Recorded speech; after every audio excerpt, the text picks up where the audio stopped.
Soal berikutnya, ini sumbernya dari buku 200 More Puzzling Physics, problem 45.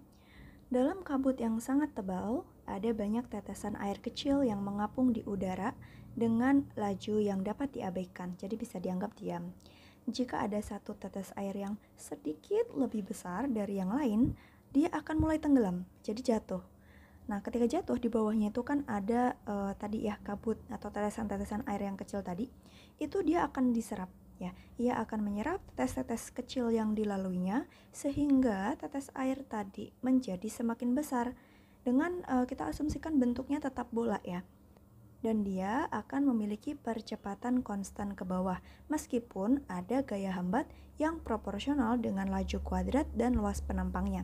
Jadi ini dari kalimat ini dapat kita tuliskan gaya hambat dari yang dialami oleh tetes air adalah suatu konstanta dikali dengan luas penampang laju kuadrat ya. Karena dia bilang hanya proporsional, oleh karena itu kita nggak boleh tulis hanya sama dengan AV kuadrat. Karena kita belum tahu di depannya itu ada apa. Nah, kita tuliskan suatu konstanta K gitu ya. Kemudian ditanyakan berapa nilai percepatan maksimum yang mungkin. Oke, pertama di sini kita akan menganalisis apa sih yang terjadi pada tetes air tadi ketika dia bergerak ke bawah gitu ya. Let's say dia itu sudah menempuh jarak X. Nah, misalkan ini adalah kabutnya, density-nya dari si kabut kita anggap konstan. Nah, kira-kira ilustrasinya seperti ini. Jadi si tetes air itu setelah dia menempuh jarak sejauh X, dia sudah membesar. Sekarang dia punya laju, let's say namanya V. Kemudian masanya sekarang adalah M, di mana M dan V-nya bergantung pada jarak yang sudah dia tempuh X. Kemudian ya jari-jarinya juga ya, ini jari-jarinya let's say namanya R, di mana jari-jari ini juga bergantung pada X.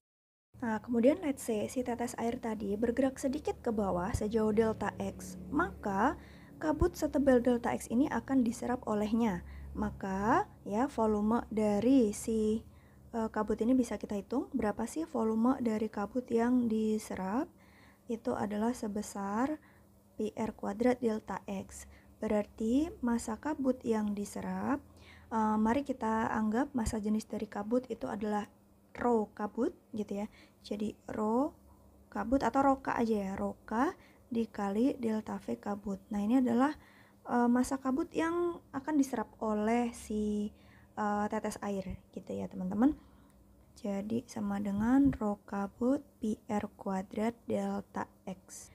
Jika massa air itu kan massa jenis air dikali dengan volumenya ya, berupa bentuk bola ya, 4/3 PR pangkat 3, berarti perubahan massa air delta M air atau penambahannya akan sebesar, ini tinggal diturunkan aja nih teman-teman, terhadap R, jadi rho A 4/3 pi kali 3 R kuadrat delta R, atau sebesar 4 rho A pi R kuadrat delta R.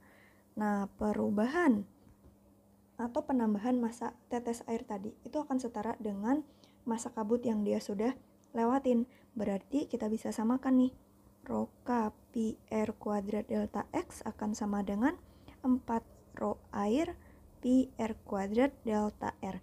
Sehingga kita bisa eliminasi pi R kuadrat. Kita dapatkan bahwa delta R atau perubahan jari-jari dari si tetes air itu adalah 1/4 rho kabut per rho air delta X. Jadi dia proporsional dengan jarak yang ditempuh.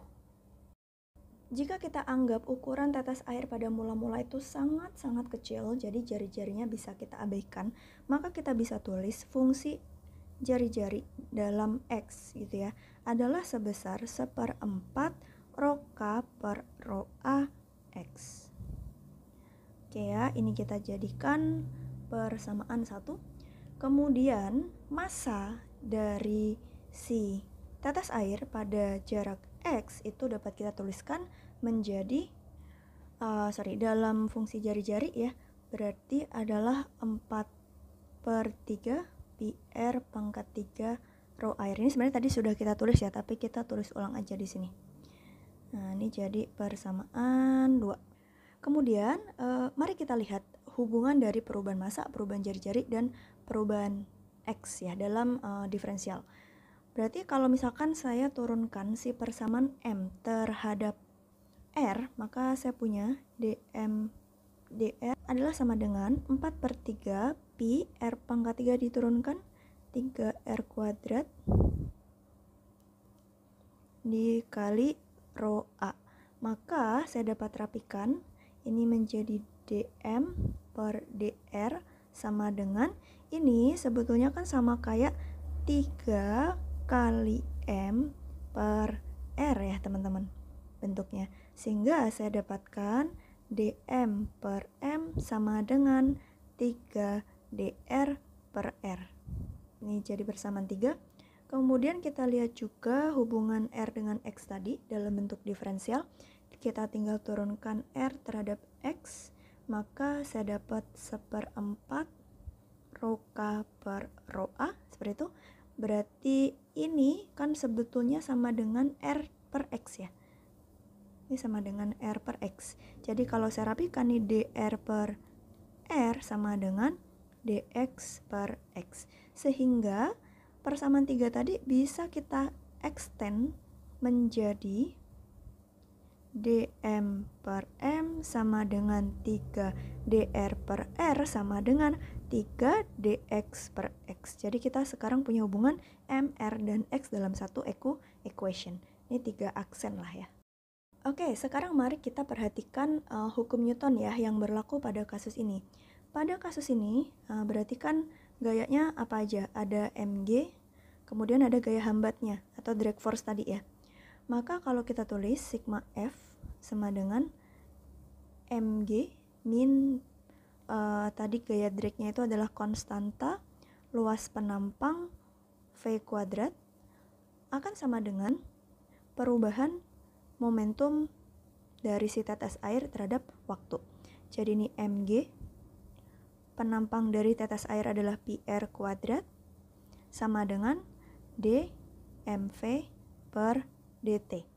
dmv per dt-nya bisa kita buka ya, karena massa dan V-nya sama-sama tidak konstan. Berarti ini kan sama aja dengan M dv dt plus V dm dt. Oke ya.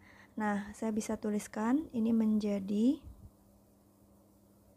kita buka menggunakan aturan rantai menjadi M dv per dx dx dt plus V dm dx dx dt, di mana dx dt ini adalah kecepatan atau kelajuan, maka bisa kita tulis kembali menjadi mg min k pi R kuadrat V kuadrat sama dengan m V dv dx plus V kuadrat dm dx.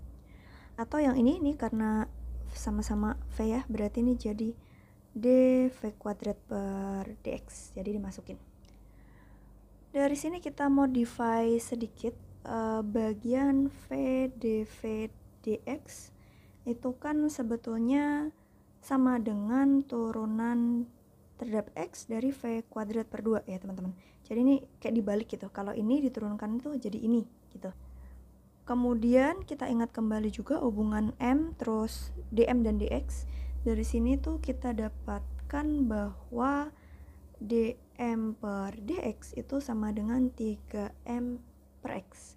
Sehingga kita bisa substitusikan ke dalam persamaan ini menjadi mg min k pi R kuadrat V kuadrat sama dengan M dv kuadrat per 2 dx plus V kuadrat 3m per X.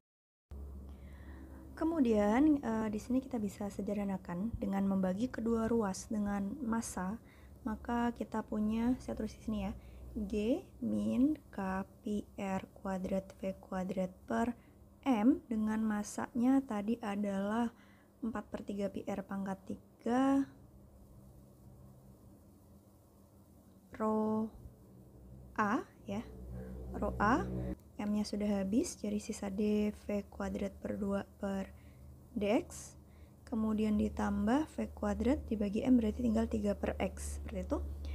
Nah, maka di sini Pi dan Pi tereliminasi, R kuadrat ini jadi tinggal R, maka saya punya G min 3 per 4 K V kuadrat per rho A. Nah, ini R-nya bisa kita masukkan dari sebelumnya, yaitu 1/4 rho K per rho A X, gitu ya.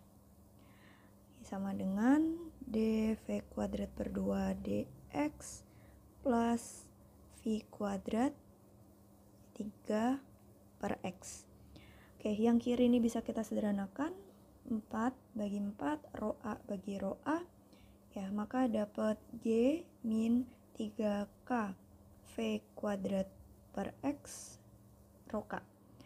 Di kanan dV kuadrat per 2 dx plus 3 V kuadrat per X. Nah, ini V kuadrat per X-nya bisa jadi 1. Y min 3V kuadrat per X, begitu ya, menjadi K per rho plus 1 berarti ya, sama dengan dV kuadrat per 2 dx. Oke, kemudian kita ingat bahwa pada soal disebutkan percepatannya itu adalah konstan, sehingga ini geraknya adalah gerakan GLBB. Jadi kalau GLBB dengan kecepatan awal sama dengan atau menuju 0 ya, kita bisa abaikan, maka kita akan punya persamaan V final kuadrat sama dengan 2AX, gitu ya. Maka bagian ini bisa kita ganti, ini bisa kita ganti menjadi G min 3 kali 2AX per X K per rho K plus 1 sama dengan dAX per dx. Ingat, A-nya konstan, jadi bagian kanan ketika diturunkan ini menjadi A. Ini kirinya tersisa min 6A K per rho K plus 1. Yang ada A-nya jadikan 1, maka saya punya 6K per rho K, kemudian plus 6 plus 1 sama dengan G. Jadi saya tukar ruasnya ya. Kemudian berarti ini jadi A, 6K per rho K, kemudian ini plus 7 sama dengan G. Dengan persamaan yang seperti ini, berarti kita dapat A adalah sama dengan G per 6K per rho K plus 7. Nah, untuk pertanyaan tadi yang ditanyakan adalah percepatan maksimum yang mungkin. Sehingga pada kasus tersebut, itu terjadi ketika massa jenis kabut itu sangat besar jika dibanding dengan massa jenis si water drop atau tetesan air tadi, gitu ya. Sehingga jika ini sangat besar, maka bagian yang ini dapat diabaikan. Sehingga persamaannya menjadi tinggal A sama dengan G per 7. Jadi hanya 1/7 dari G saja. Oke, lanjut ke soal berikutnya, sekaligus soal terakhir ya. Di sini saya memiliki sebuah balok bermassa M kg berlubang di kedua sisinya seperti pada gambar. Abaikan gravitasi. Sebuah fluida dengan massa jenis rho kemudian ditembakkan dari sebelah kiri ya, disemburkan ke lubang tersebut dengan laju V. Kelajuan balok setelah T second adalah titik-titik-titik. Baik, pertama kita pahami bahwa perubahan kecepatan yang terjadi pada balok itu adalah karena adanya gaya yang bekerja pada balok. Nah, gaya ini dari mana? Gaya ini adalah dari tekanan fluida tadi, gitu ya teman-teman. Jika kita amati, gaya akibat tekanan fluidanya itu arahnya akan tegak lurus teman-teman dengan permukaan yang ini ya, permukaan dalamnya si balok. Let's say dia itu bekerja pada partisi yang ada di sini. Ini partisinya dengan luas penampang DA dan gaya yang bekerja padanya itu mari kita namakan DF berarti ya. Nah, di sini F-nya dapat kita uraikan menjadi DF X, ini df y. Nah, df y itu sebetulnya nanti akan saling menghilangkan dengan permukaan yang ada di sebaliknya, dengan permukaan yang ada di seberangnya, karena ini juga akan punya dfy ke bawah gitu, jadi akan saling menghilangkan. Nah, makanya si balok ini nantinya hanya akan bergerak ke kanan. Nah, yang menyebabkan adanya perubahan kecepatan dari si balok itu adalah si dfx-nya. Nah, dari seluruh permukaan nanti kita jumlahkan dfx-nya sehingga menjadi f total gitu ya. Jadi f totalnya itu nanti adalah dari integral dfx. Ya, dari let's say kita ambil sumbunya seperti ini, di sini x0, di sini adalah ini panjangnya, panjangnya kita tambahkan ya, ini let's say namanya panjangnya L. Jadi dari 0 sampai L nanti kita integralkan. Kemudian mari kita cari ungkapan dari dfx ini seperti apa. Anggaplah kemiringan dari si bagian dalam pipanya ini terhadap horizontal ini adalah theta gitu ya.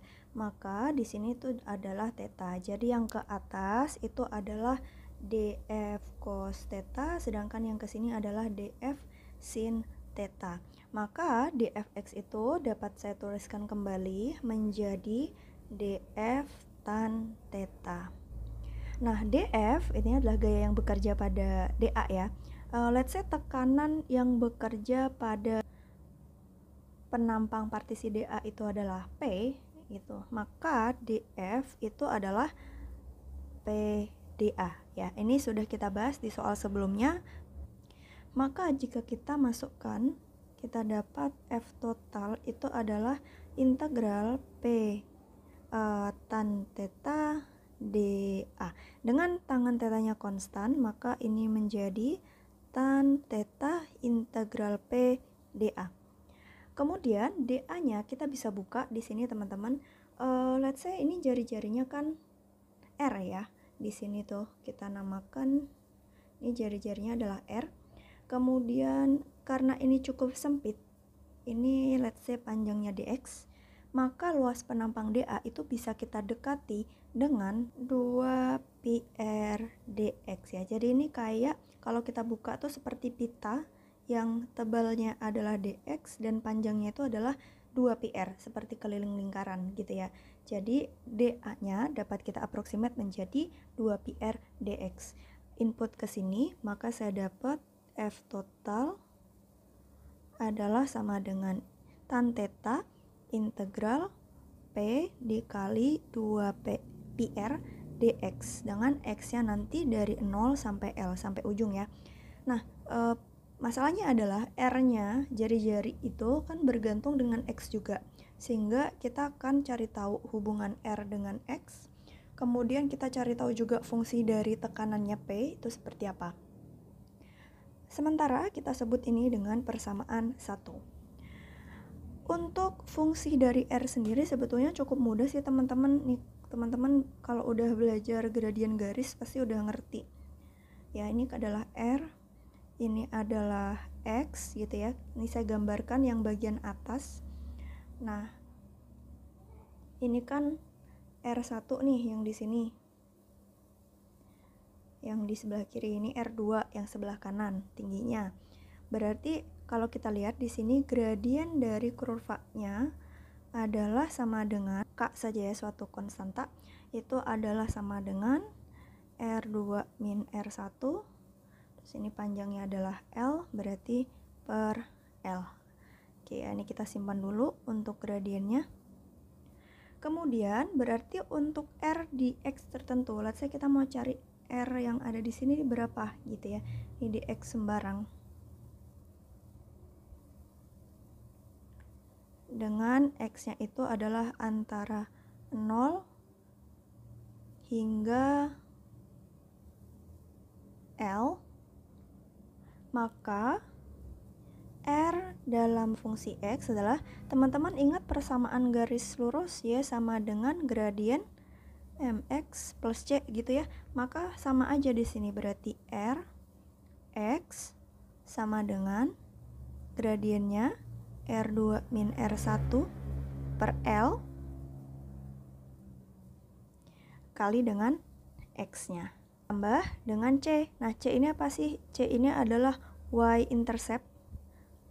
Y-intercept itu nilai dari Y ketika X-nya 0. Nah, ketika X-nya 0, ya kita lihat di situ R-nya adalah sama dengan R1. Berarti di sini adalah plus R1. Gitu ya. Oke, ini menjadi persamaan 3. Selanjutnya kita mau ngecek persamaan tekanannya seperti apa. Kita dapat menggunakan hukum atau persamaan Bernoulli. Persamaan Bernoulli. Di mana persamaan Bernoulli itu awalnya kan gini, P ditambah rho GY tambah setengah rho V kuadrat sama dengan konstan. Dengan rho GY itu adalah rapat energi potensial gravitasi, sedangkan pada soal ini gravitasinya diabaikan.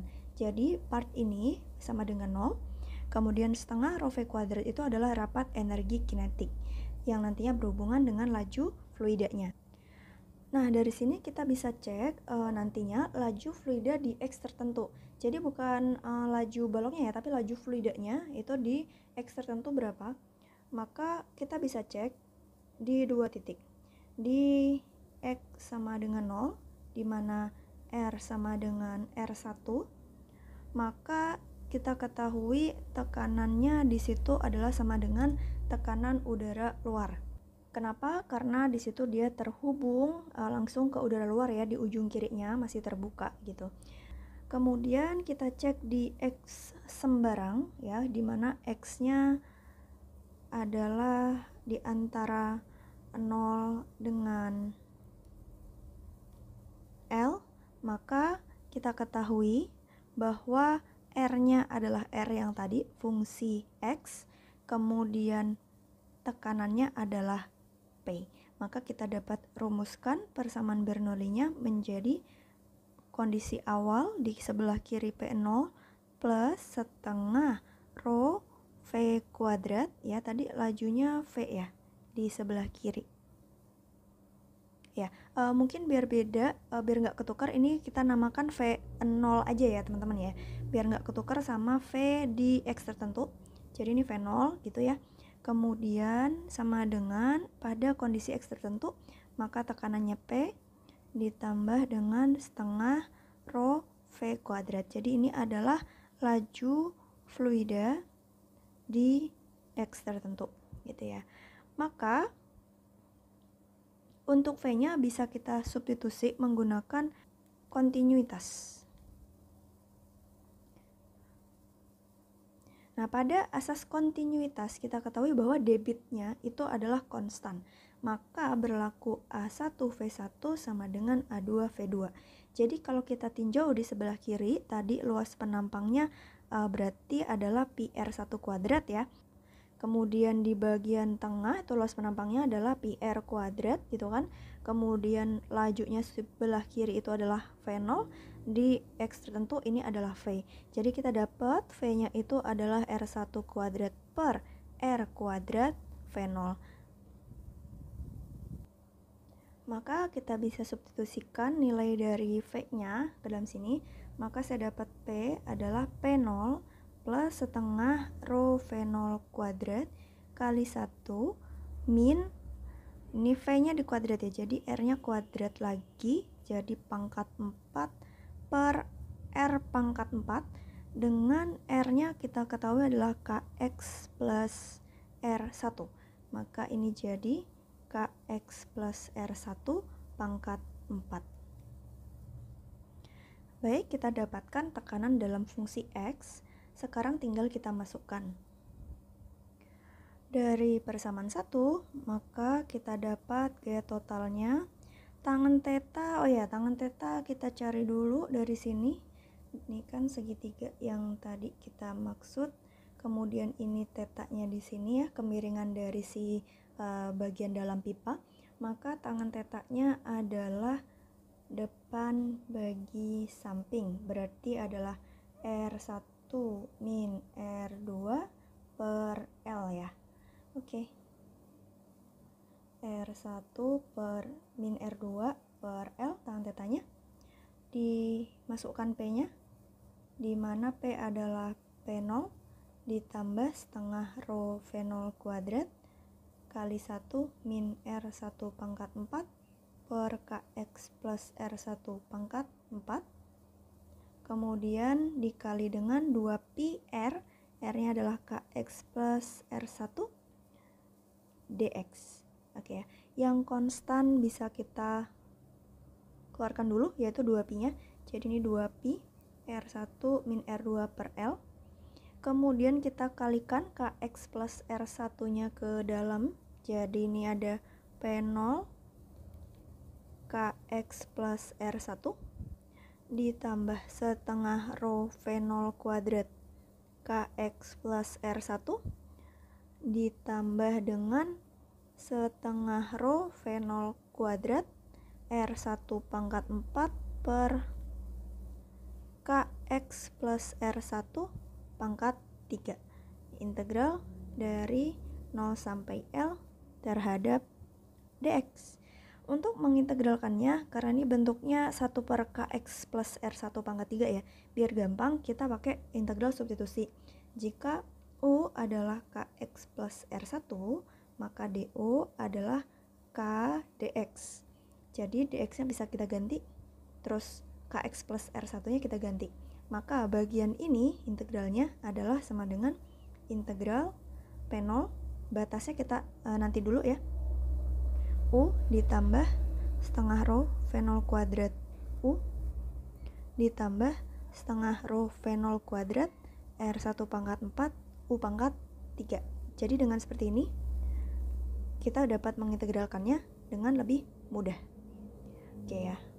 Maka kita dapatkan ini menjadi 1 per K integral U diintegral menjadi U kuadrat per 2 U kuadrat per 2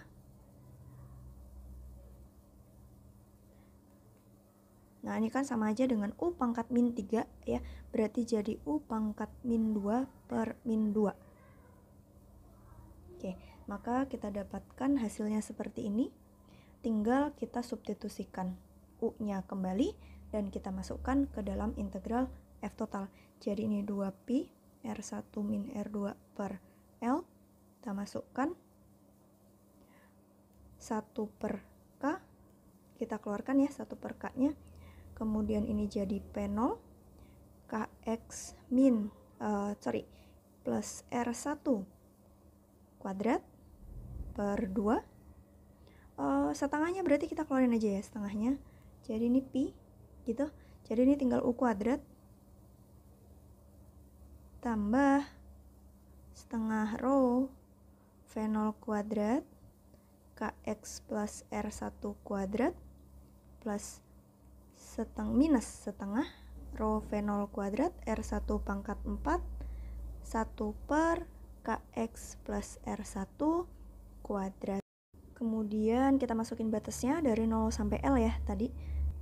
Maka hasilnya akan menjadi seperti ini. Ya, kita masukkan aja batas atas dan bawah. Kemudian bagian dua suku terakhir ini akan saling menghilangkan, sehingga tersisa sukunya yang di bagian depan ini saja. Kemudian kita rapiin dikit yang ada KL plus R1 kuadratnya jadi 1. Nah, kira-kira hasilnya seperti ini. Untuk gaya totalnya cukup panjang, tapi jika ada angkanya nanti bisa dimasukin. Nah, kita dapat gaya, kita bisa menghitung kecepatan dari balok pada waktu T. Karena kita ketahui F itu adalah perubahan momentum terhadap waktu. Kemudian kita ketahui bahwa massa si balok tetap, maka perubahan momentumnya cukup mdv. Oke ya. Maka jika kita masukkan dengan F total yang tadi kita sudah ketahui itu ya, dimasukkan ke sini, kita integralkan ke dua ruas, maka saya dapat F total dt sama dengan m integral dv dari T0 hingga T, dan dari V-nya awalnya diam ya, berarti hingga V balok tertentu yang kita sebut sebagai VB. Jadi kita dapat nih F total dikali waktu sama dengan M VB. Nah, dapat deh VB-nya berarti adalah F total per M balok ya, massa baloknya dikali dengan T, yaitu waktunya. Untuk F totalnya nanti tinggal dimasukin aja. Oke ya. Untuk materi mekanika fluida kira-kira itu saja. Semoga dapat memberikan gambaran buat teman-teman. Sampai ketemu lagi di video pembahasan yang lainnya.